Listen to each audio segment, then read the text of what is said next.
Non,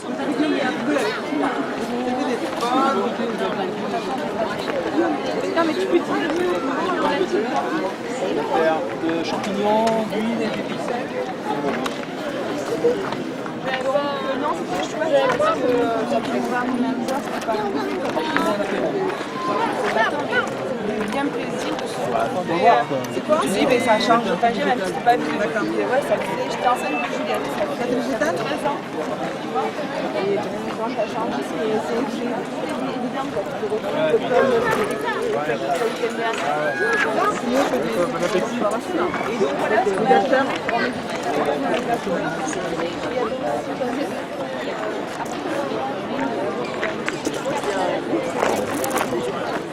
Véro.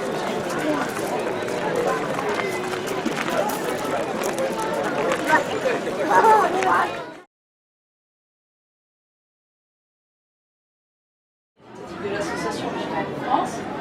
Je suis aussi coach en santé holistique, diplômée de l'Institut de nutrition intégrative de New York. Et j'ai aussi une certification en nutrition végétale de l'Université de Cornell aux États-Unis. Et je suis en France. Voilà. Donc, juste pour vous dire un peu qui je suis rapidement. Et donc, ce que je voulais faire, c'est en quelque sorte vous poser des petites questions et on va tester vos connaissances. Et si vous avez des questions plus spécifiques, vous pouvez me les poser et je me ferai un plaisir d'y répondre. Je vais peut-être challenger un petit peu vos idées pour essayer de casser un peu les mythes qu'on nous donne constamment avec le marketing et tout ça. Donc les petites fiches sont pour vous, vous pouvez les garder, il n'y a pas de problème. Alors ce que je vais faire, c'est que chaque fois que j'ai une bonne réponse, je vais marquer votre nom.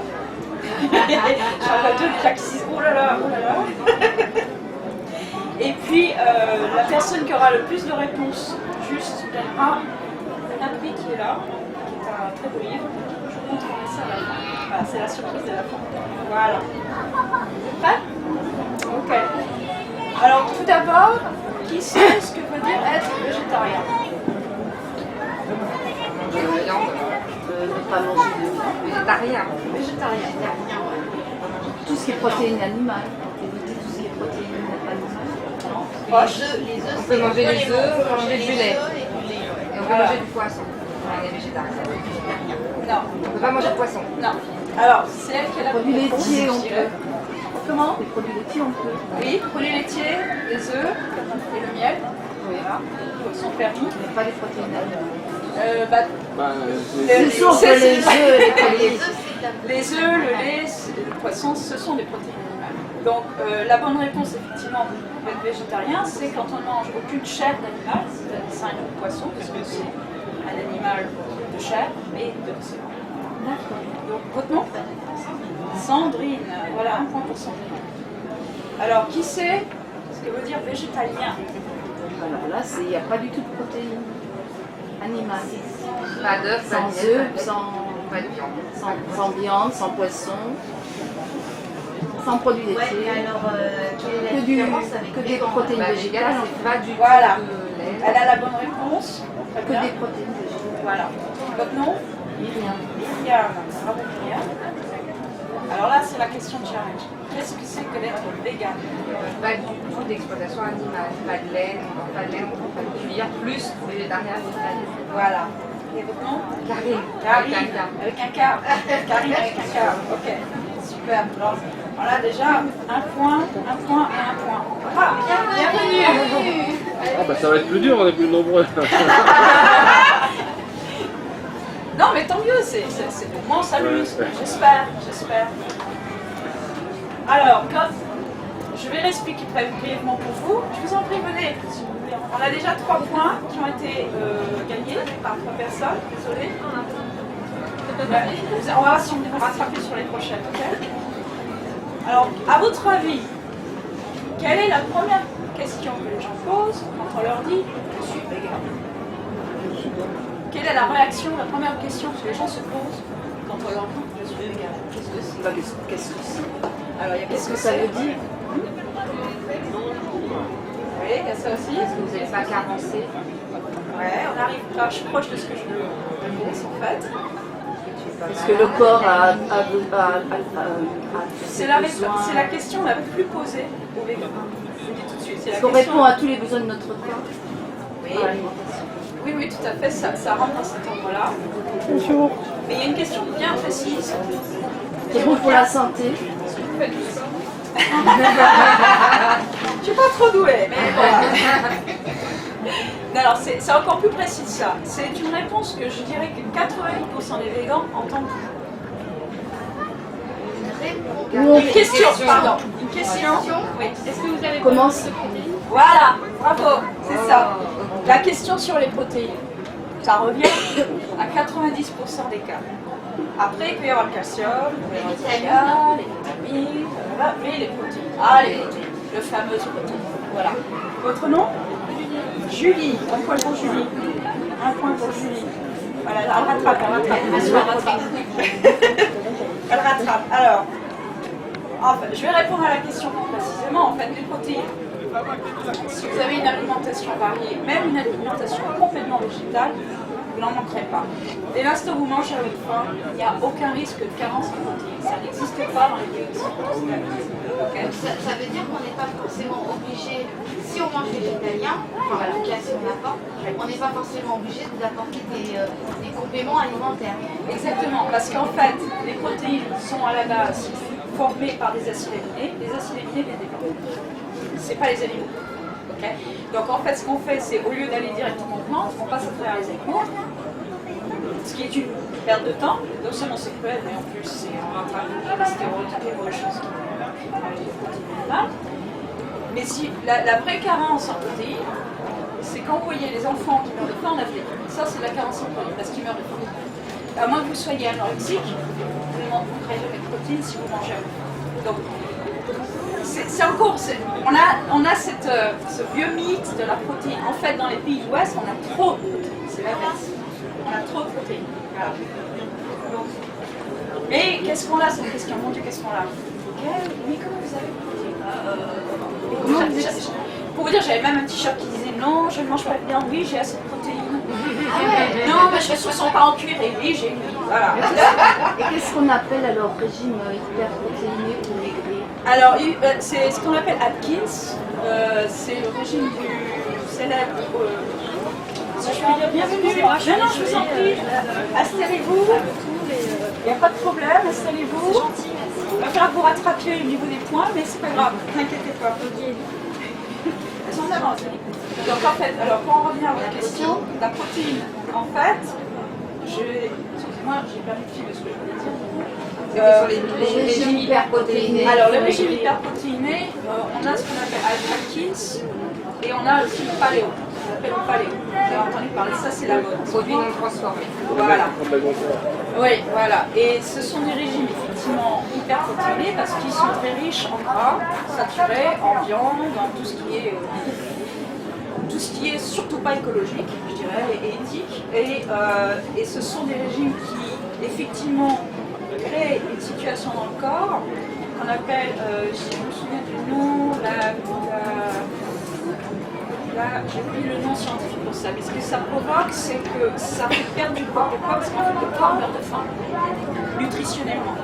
Vous mangez à votre faim, vous n'avez pas faim, mais ça vous crée une espèce de carence alimentaire où vous perdez du poids.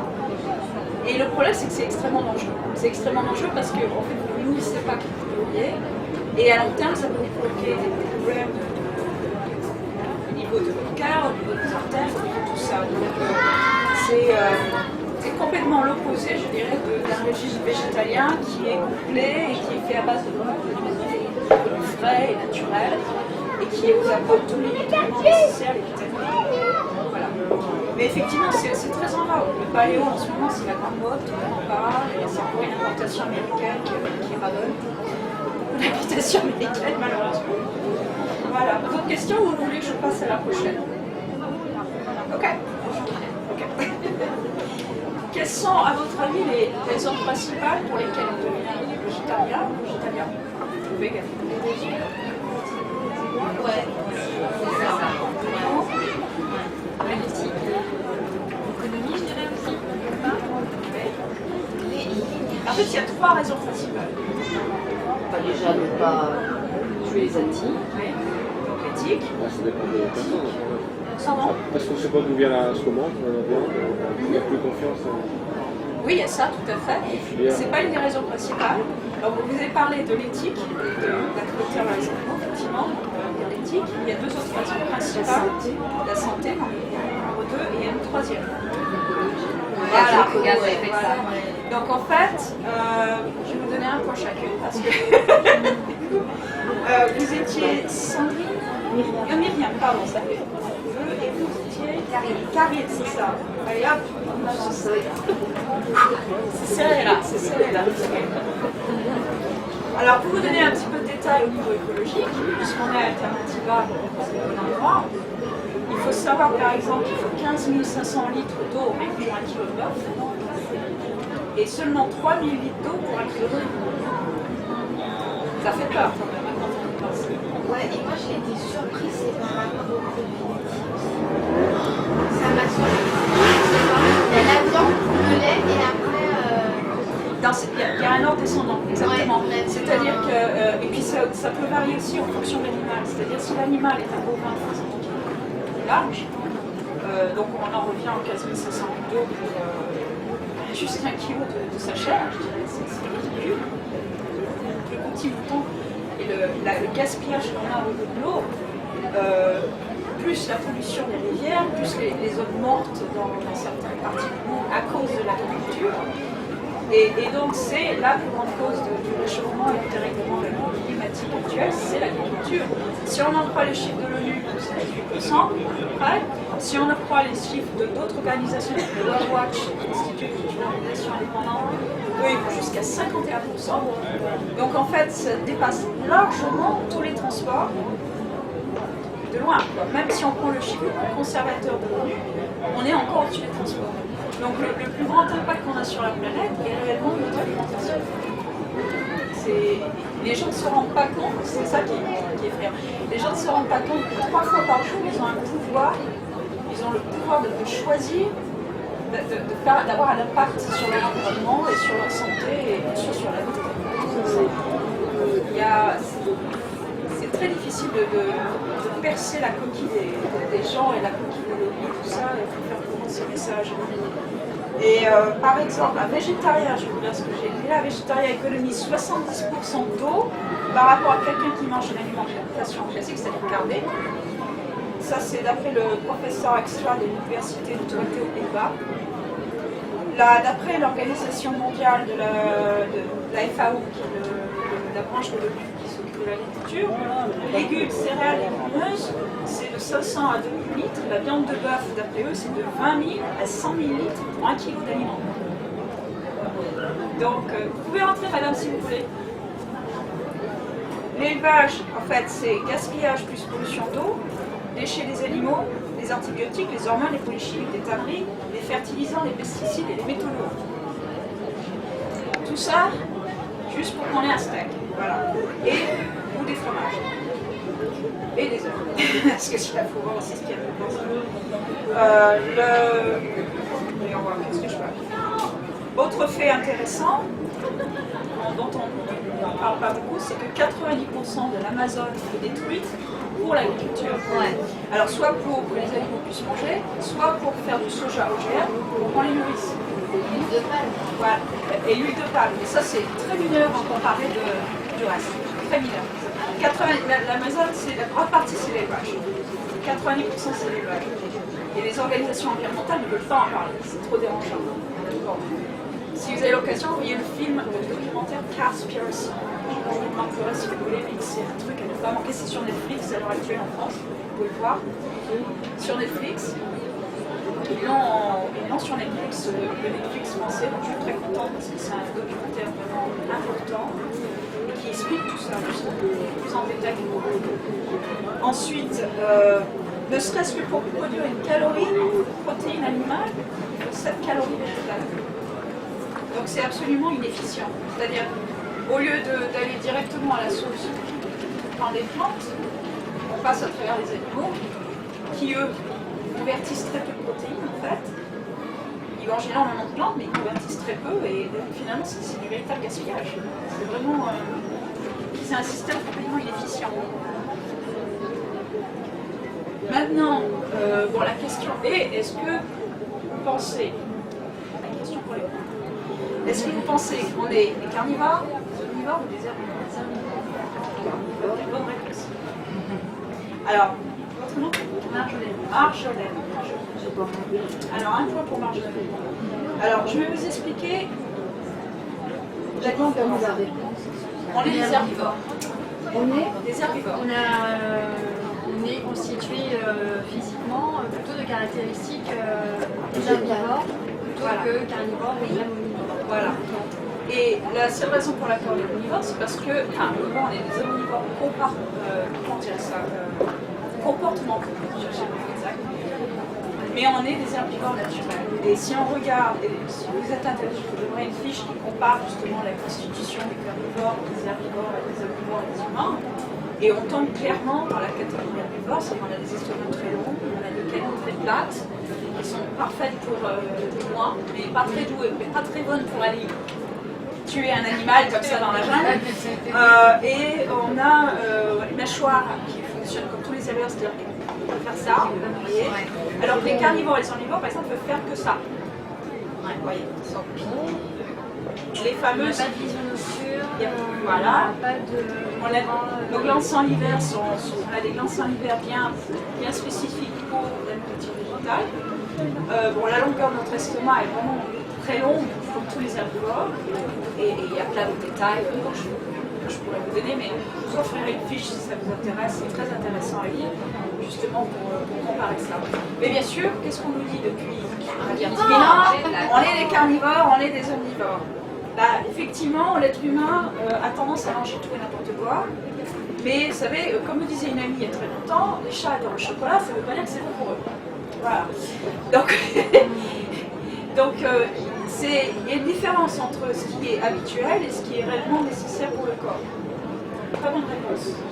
Beaucoup de gens me disent qu'on est parce que c'est ce qu'on veut. Voilà.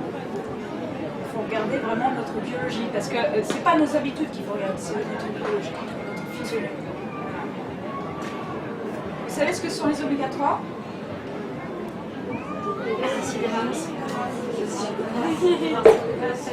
Dans le macro, on a C'est qu'on les trouve?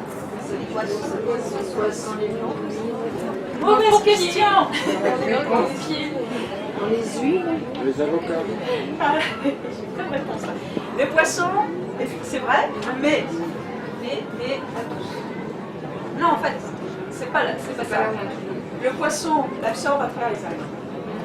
Il ne le produit pas lui-même. Voilà. Alors, dans le cas du poisson, ça vient des algues. Non, si vous voulez manger un régime végétal, bah, vous avez les noix, vous avez les graines de lin, vous avez le soja, je n'ai plus la liste, là, le lin, la camille, le lin, la camille, le chanvre, la noix, le colza, le champignons, le soja. Voilà.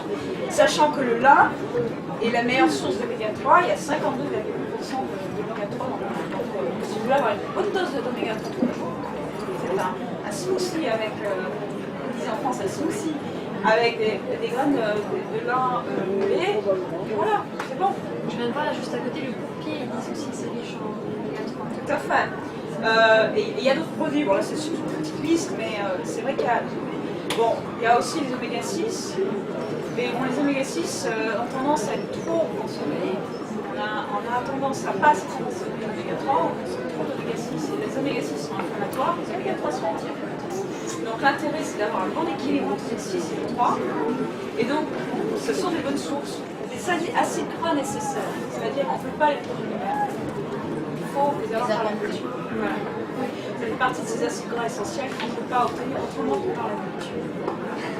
Et donc leur importance, donc il y a l'équilibre entre oméga 6 et oméga 3 qui est important. Si vous prenez des huiles genre de colza, tout ça, les huiles en général ont beaucoup trop d'oméga 6. Donc il vaut mieux en consommer moins, en tout cas c'est mon opinion, et consommer plus d'oméga 3 histoire de compenser avec l'effet non inflammatoire.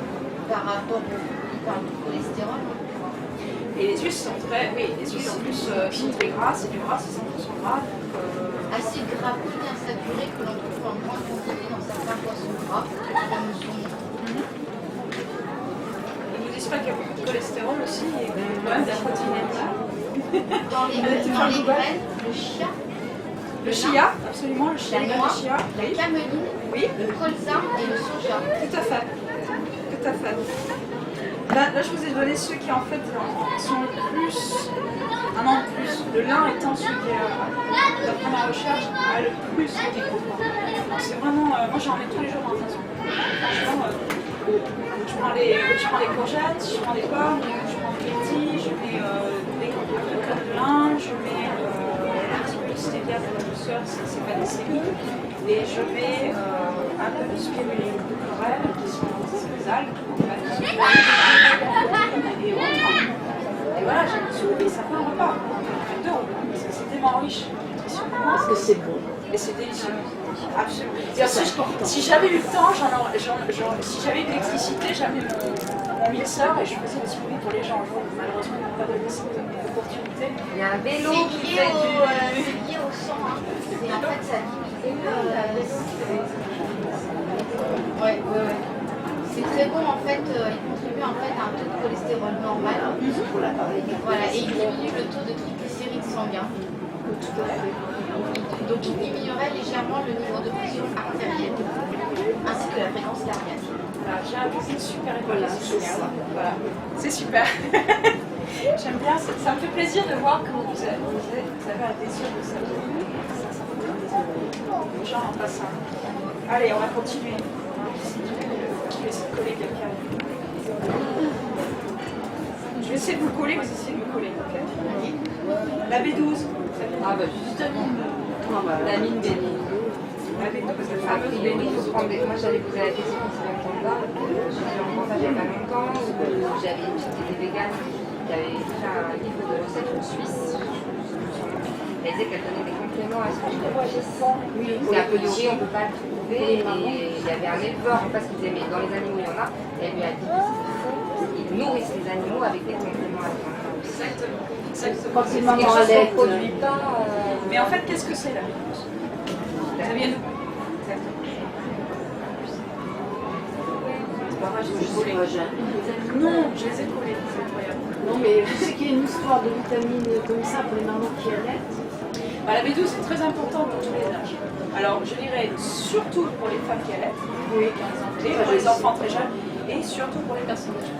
Mais je dirais qu'il faut en prendre à tous les âges. Et ça répond pas à la question. Qu'est-ce que c'est la B12? D'où ça vient? Je les ai collés là. Alors la B12 c'est une bactérie en fait. Une bactérie qui vient. Vous pouvez entrer monsieur. Bienvenue. C'est une bactérie qui vient en fait du sol. Qui vient du sol. Qui ne vient ni des plantes ni des animaux. Bon, la seule chose, c'est qu'on me l'ait un tout petit peu la fabriquer même, mais très peu. Donc c'est pas fiable.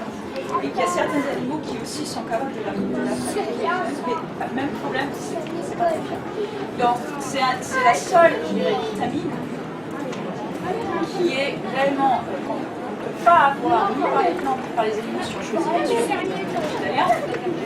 Et comme tu le disais très bien, effectivement, c'est rajouter l'alimentation des bovins, notamment, parce qu'eux-mêmes ne mangent plus de l'herbe. Donc, c'est une. Les recommandations, il y en a de toutes sortes, mais il y a. Bonjour, bienvenue. Les recommandations, il y en a de toutes sortes, mais c'est vrai que ma recommandation personnelle, c'est de prendre une capsule par semaine. Ça fait à peu près 100 microgrammes, il en faut 5 microgrammes dans le corps tous les jours. Et dès l'instant où vous mangez équilibré, il y a une meilleure absorption. C'est pas une question d'absorption, plus qu'une question de quantité. Vous pouvez en avaler autant que vous voulez, il n'y a pas de risque avec la B12. Vous pouvez en faire si vous voulez. Elle se store très longtemps. Moi j'ai connu des gens qui la storaient entre 3 et jusqu'à 30 ans parfois. Ça peut rester très longtemps encore. Le problème est que si on a des carences, on ne va pas forcément s'en rendre compte tout de suite. Par contre, quels sont les effets sur le corps de ces gamins? Alors les carences, ça peut provoquer des problèmes neurologiques, parce que ça agit sur le cerveau. Ça peut provoquer des fatigues, ça peut provoquer des faiblesses physiques, genre les muscles. Et on peut penser que c'est autre chose. C'est ça aussi le problème, c'est que ça peut diagnostiquer complètement autre chose. Il y a qu'en ayant un test, en faisant faire des tests sanguins, on peut savoir s'il y a vraiment une carence. Il faut les faire comme il faut. si vous voulez, je vous donnerai une fiche sur le B12 parce qu'ils expliquent, le docteur Bernard Pellet explique justement quel type de test il faut demander à son docteur pour être tranquille, parce que beaucoup de médecins ne savent pas faire ce test. Mais les carences, vous pouvez ne pas vous en apercevoir dans les années. C'est ça aussi qui est dangereux. Vous pouvez très bien être carencé, ne ressentir aucun effet secondaire, penser que vous êtes juste fatigué, penser que vous n'avez rien, et au moment où vous vous rendez compte que vous êtes carencé, ou quand vous faites un test que vous dites que vous êtes carencé, c'est là que ça devient grave. Et le problème, c'est que le danger de la B12, c'est que si vous ne prenez pas à temps, c'est irréversible. Donc il faut faire très attention avec ça. C'est un truc vraiment vital, il ne faut pas jouer là-dessus. On peut l'avoir en complément alimentaire. Alors, on en trouve, par exemple, dans l'alimentation, dans les laits végétaux, par souvent sont concentrés, sont au visage de la B12. Moi, personnellement, je recommande plutôt les prendre en supplément, parce que c'est quand même plus fiable. Je vous en prie. Ou de prendre en capsule, il y a aussi les capsules. C'est ce que recommande le docteur Pellet. Les capsules, vous pouvez boire, et c'est d'autant plus, ça va. Mais le principal, c'est que vous ayez un apport régulier. Si vous en avez suffisamment par la nourriture, ça peut passer, mais honnêtement, il vaut mieux avoir suffisamment pour être tranquille. Et franchement, qu'est-ce que c'est une capsule par semaine, plusieurs fois par semaine, comparé à tous les autres problèmes qui vous posent. Parce que vous évitez ça, c'est énormément de choses. Quelle est aussi, alors, on a parlé de l'écologie, on a parlé de l'éthique, et on a parlé de la santé. Mais il y a une autre très très bonne raison aussi de prendre un régime végétarien. Est-ce que vous pouvez deviner quelle est une raison très très très bonne d'adopter ce régime? Ce mode de vie. Il y a santé et éthique. On l'a fait, je crois qu'on peut. Il y a autre chose. Il y a autre chose qu'on peut ajouter dont on parle peu, mais qui est très important. Là, ça concerne les humains. Les humains. Les cheveux. Oui, mais c'est pas celle-là.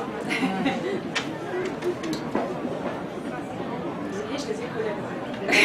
La quantité d'énergie utilisée pour Là, ça, je dirais, ça rejoint l'aspect écologique. La famine. Ah, Famine. La 40% des céréales qui sont cultivées dans le monde sont destinées au bétail.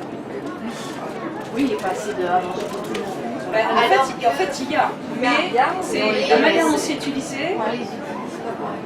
Alors, vous avez des gens qui crèvent de faim et qui vendent leurs grains au pays de l'Ouest pour donner au bétail. On a 1 milliard en gros de gens qui crèvent de faim. Vous avez d'un côté 1 milliard d'obèses, de gens qui crèvent de surpoids. Alors, d'un côté, vous avez ces gens qui meurent de faim parce qu'ils n'ont pas les moyens d'acheter leurs propres grains, ils les vendent à l'industrie. L'industrie, qu'est-ce qu'elle fait dans l'Ouest? Elle produit au bétail pour que les gens mangent un bétail. C'est l'économie en fait. Pourquoi? Parce que c'est pas cher et qu'ils ont bien entendu rien à foutre de ces gens-là. Voilà. Donc c'est aussi, je dirais, là on rentre dans le cadre des droits de l'homme.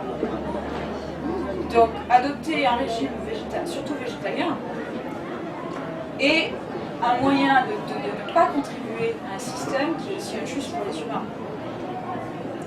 Qui est, c'est dire, c'est mort, voilà, il y a un gamin, quand on est végétalien, évidemment, on ne peut pas savoir si on a réellement un impact, mais au moins on se dit, voilà, je contribue là, je me refuse de contribuer à ça.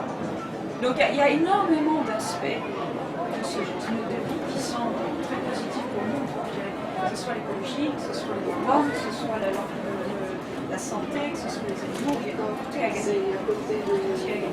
Moi, je trouve qu'il y a un super grand pas, premier pas dans ces domaines-là quand on devient végétalien.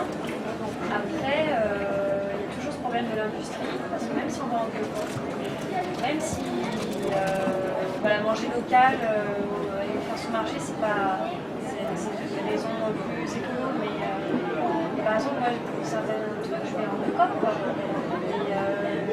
Je suis pas zéro déchet, je suis toujours les Je crois que c'est impossible de l'être réellement, de toute manière.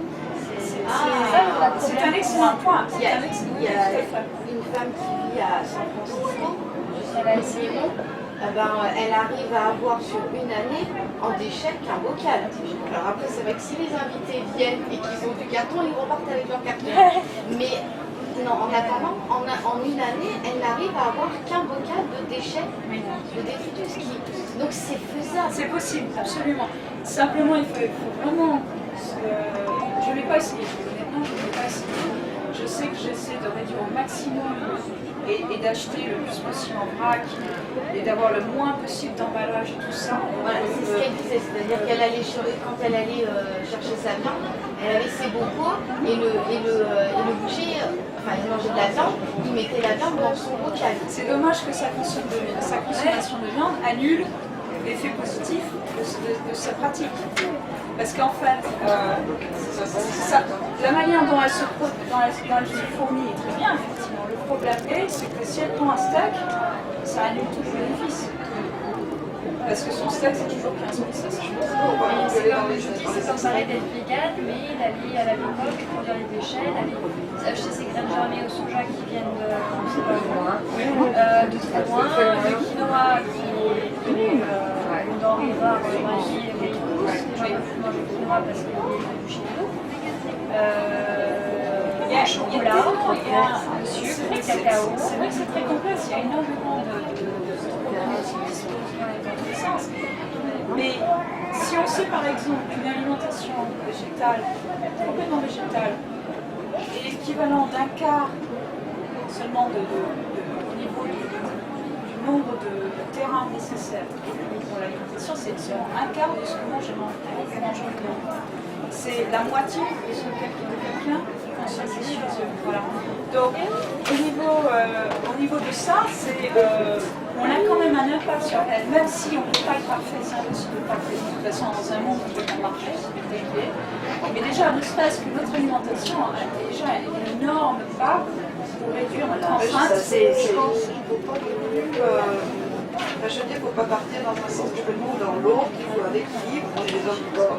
Et il est quand même prouvé, c'est vrai qu'on consomme trop de viande, mais l'alimentation végétalienne, il y a des carences, et en plus c'est très guérissant. Et donc c'est ce qu'utilisent les sectes justement pour rendre les gens dociles. Alors je comprends ce que vous dites, mais en fait c'est complètement... on a besoin de manger des œufs, on a besoin... Désolée. En tout cas, ça va beaucoup plus vite pour récupérer toutes les protéines et elles sont de meilleure qualité que les protéines là, je suis désolée, je suis obligée de vous contredire. Je ne dis pas qu'il faut manger de la viande, mais il faut quand même... Déjà, si on réduit, complètement réduire, ça on est d'accord. Et après, on peut éliminer la viande, mais je pense que les œufs poissons, c'est quand même important. et après, il y a l'aspect plaisir. L'aspect plaisir, oui, mais c'est pas vraiment un plaisir pour l'animal humain. Il ne faut pas oublier qu'on a affaire à des êtres sensibles qui ressentent de la souffrance. Et que donc ce n'est pas uniquement, ce n'est même plus un choix personnel, c'est un choix qui nous a imposé depuis la naissance. Depuis la naissance qu'il faut agir comme ça, Comme on connaît. Et dès l'instant, et donc, bah non, moi justement j'ai éliminé la mienne. Et j'ai éliminé chaque personne est différente. On rentre dans un domaine là. Je suis aussi une ex-diabétique au passage. Mais non, mais il y a beaucoup de mythes nutritionnels et non, nous ne sommes pas les herbivores, nous sommes juste des herbivores comportementaux, nous sommes des herbivores. Et ça, je me ferai un plaisir de vous donner la fiche sur la comparaison anatomique entre herbivores, omnivores, carnivores et humains, et vous verrez qu'on est herbivores et qu'on ne se comporte pas du tout. Si vous prenez les gorilles qui sont herbivores, qui sont les plus proches cousins, ils ne meurent pas de protéines. Ils mangent des baies aussi, ils mangeaient pour la cueillette. Les hommes faisaient de la cueillette, ils mangeaient des graines. Il y a 100 000 ans, on trouve des les traces. chasseurs après. Vous savez, ça a été Il y a beaucoup d'anthropologues maintenant qui commencent à comprendre que tout ce qu'on nous a dit au niveau anthropologique est incorrect. Par exemple, on sait maintenant qu'il y a jusqu'à 10 000 voire 100 000 ans, on avait déjà la cultivation des graines. Et qu'en fait, 95% de notre nourriture était végétale. Et donc, nos ancêtres, les hominines, étaient complètement sur une alimentation végétale. Si on prend les cheveux qui ont été retrouvés d'ailleurs, qui étaient dans la glace il y a 100 ans, quand ils ont analysé ces cheveux, ils se sont rendus compte que son alimentation était à 100% végétale. Bon, il y a plein d'autres exemples, hein, mais bon, j'ai pas le temps malheureusement d'entrer dans ce détail. Parce que c'était comme ça il y a 100 000 ans. reproduisent la même chose. Bah, de la même manière, est-ce que c'est parce que, soi-disant, on était des grands chasseurs qu'il faut qu'on continue? On est au XXIe siècle. Par strat.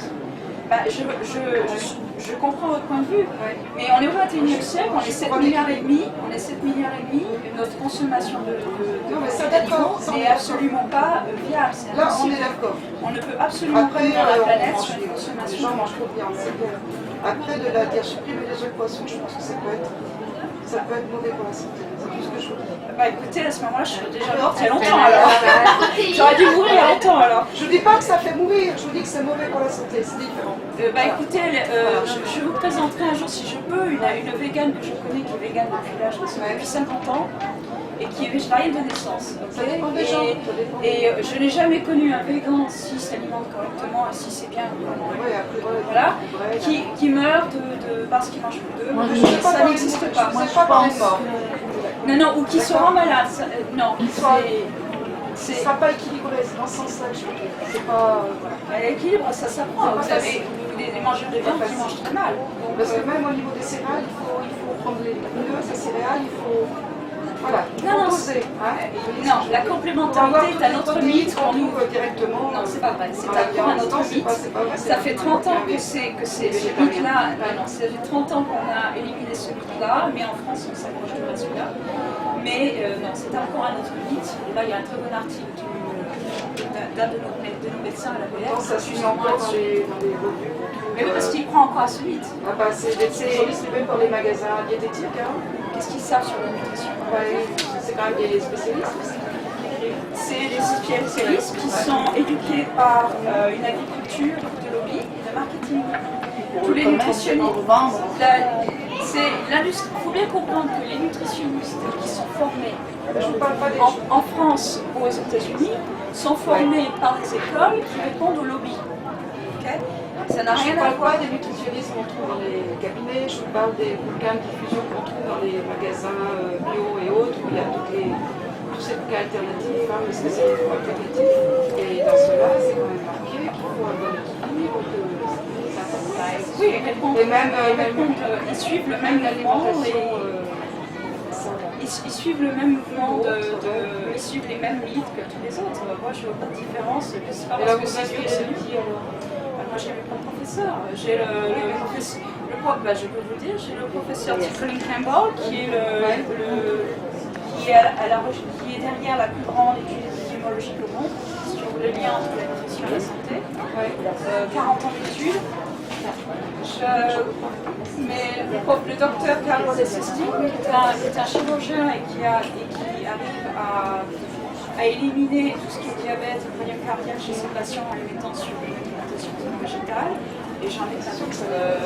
Et tous ces médecins-là sont internationalement reconnus. Et bien sûr, ils sont équipés parce qu'il y a toujours l'industrie. Quand il y a eu un excès d'un côté, c'est bien de l'établir avec un autre excès qui est le vegan. Mais pour des gens qui ne mangent pas trop de viande, qui n'ont pas de diabète, pas trop de cholestérol, tout ça, je veux dire, je pense que ça peut être c'est mon avis. Après, on n'est pas obligé de le partager. Bien sûr, on va être d'accord de pas être d'accord. Voilà. Alors, les animaux. À votre avis, combien d'animaux, je vous en prends très proche, combien d'animaux, à votre avis, sont tués pour leur chair tous les ans? 50 milliards. 50 milliards, 45 élevés, c'était pas qui tués, mais c'était 45 milliards d'animaux élevés. Moi, je viens de tuer là, dans ce sens. Plus que le nombre d'humains sur la Terre. Ça, c'est clair. Ça, c'est une Alors, le chiffre va pas être exact, Bonne parce que les réponse. chiffres varient un peu d'une étude à l'autre, mais on va être. En gros, si vous me donnez le chiffre le plus proche, gagnez le point. 100 milliards. 50 milliards. 100 milliards, c'est trop. 47 milliards. 50, c'est plus proche. 60 milliards. Très proche. 65. Pas très. Comment 63. 70, allez, voilà, elle a gagné. Rappelez-moi votre nom, s'il vous plaît. Myriam. Myriam, c'est pas Myriam. Myriam est très douée. Merci, c'est vous.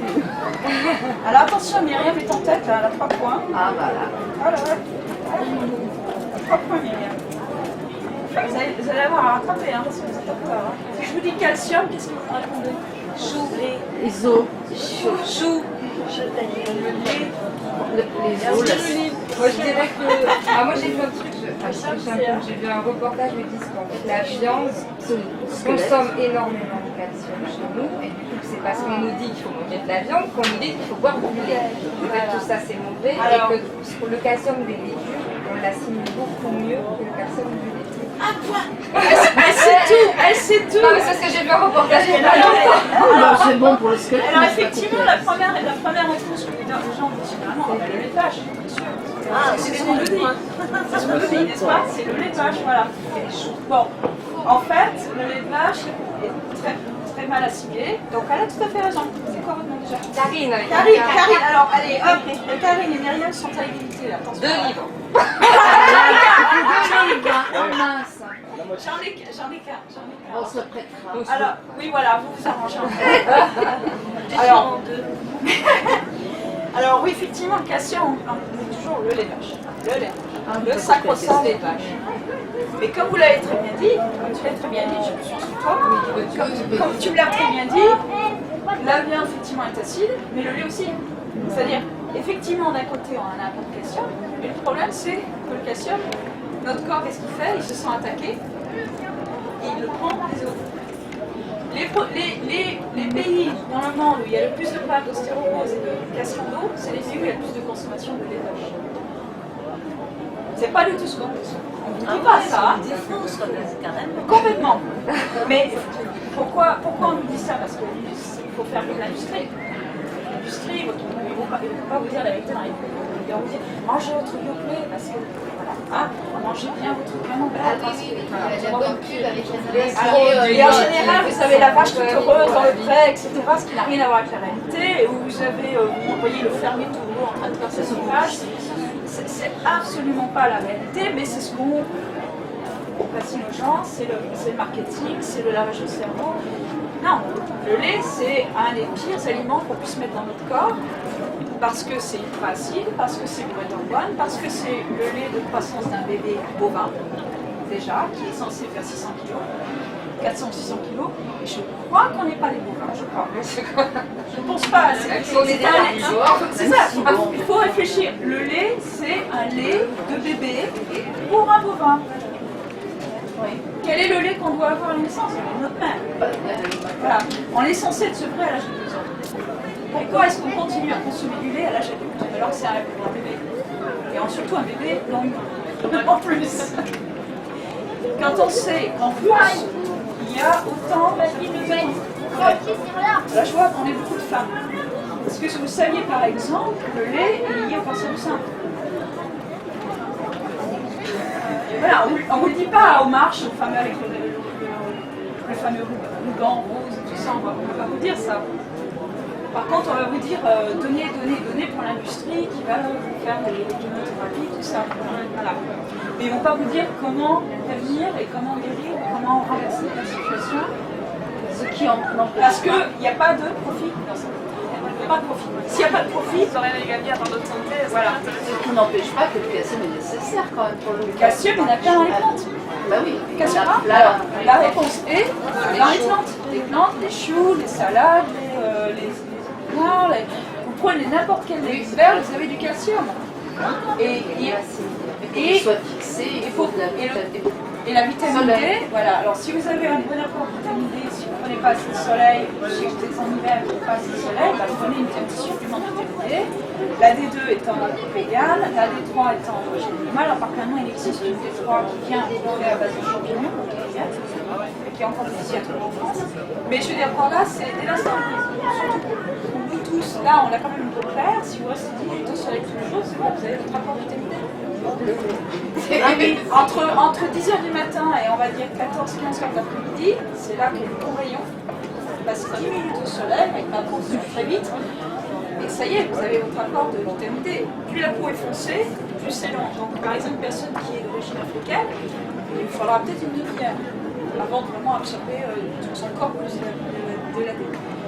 C'est vrai que dans l'alimentation carnée, on trouve dans certains produits végétales, mais dans l'alimentation végétale, on peut très bien contourner le problème en ayant suffisamment de soleil, ou en hiver, quand il y a plus de soleil, bon, on prend un petit supplément, ça ne coûte pas grand-chose. Moi, c'est, à part la B12, c'est le deuxième supplément que je recommande toujours, parce qu'il y a des périodes de l'année, c'est plus difficile. Voilà. Mais une fois encore, on évite tellement d'autres problèmes. Dans le sud de la France. Ah, et en plus, voilà, on est dans le sud, on a la chance de vivre dans le sud, où il fait beau presque toute l'année. Le soleil est magnifique aujourd'hui, en même pas de France, c'est parfait. Là, c'est en condition constante, c'est parfait. Donc, voilà, donc c'est absolument génial. Donc, effectivement, votre réponse est juste, parce que c'est la réponse de tout le monde. Mais elle est fausse techniquement, parce qu'effectivement, c'est la réponse de la du marché. Mais j'ai toujours entendu dire que le poisson, Le poisson, Alors végétalien ou vegan? L'animal, c'est animal ou il y a une autre chose, c'est que le poisson n'a pas de cerveau. Bien sûr. Les poissons sont prouvés maintenant scientifiquement à avoir la même sensibilité que les mammifères. Ça c'est reconnu maintenant par les scientifiques. Ils ont simplement, comme on les entend pas crier, on s'en rend compte qu'ils souffrent parce qu'ils n'ont pas de cerveau. Si, bien sûr. Au contraire, ils ont même beaucoup d'intelligence. On prend le... Je donnerai quelque chose sur les poissons. Viens à mon stand et je lance un petit livre sur les poissons. Parce qu'il y a beaucoup de méconnaissances par rapport aux poissons. On imagine que c'est des végétaux je crois. Alors qu'en fait, pas du tout. Ils ont des capacités cognitives qui sont très proches de cellules mammifères. Et en fait, ils ont d'abord, il n'est pas de mémoire, alors qu'en fait, c'est très long mémoire. Il y a beaucoup de choses que maintenant les biologistes et les écologues nous apprennent sur l'agropoisson. Ils ne savaient pas encore, ils se pointaient la question. C'est incroyable. Les poissons, en fait, c'est remarquablement intelligent et sensible. Ça, c'est Félicien. Bonjour. Oh, elle m'a mis un petit soda.